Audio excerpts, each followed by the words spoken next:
Korang nak tahu tak, cookies ni guna 4 bahan je dan tak guna gula pasir pun. Kalau tak ada acuan pun boleh buat, tak ada masalah. Just kena ada biji kuaci, putih telur. Bahagian kuning ni korang boleh simpan lah, kita nak bahagian yang putih je. Dan kita tambah madu. Kita gaul sampai sebati. Adunan ni penting tau, supaya biji kuaci ni melekat elok.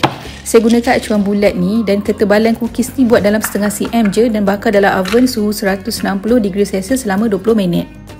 Kalau nak rangup betul, korang kena alihkan cookies ni masa separuh masa membakar, baru cookies ni rangup. Kalau tak ada acuan jangan risau, flatkan je adunan ni atas dulang tebal 0.5 cm dan bakar. Bila dah sejuk baru korang potong petak-petak macam ni. Okey, sekarang didihkan air, lapik dengan pelapik besi dan boleh letak mangkuk atau periuk lain atas tu. Dan letak dark chocolate dan kita biarkan mencair dengan api sederhana je. Bila dah cair macam ni, bolehlah celup cookies dalam coklat ni. Separuh je, jangan sampai habis, baru dia nampak cantik.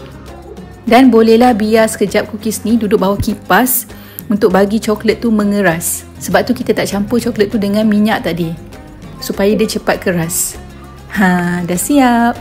Nak simpan cookies ni, letak je dalam bekas kedap udara dan lapik dengan baking paper dia supaya dia tak melekat antara satu sama lain. Korang kena try tau.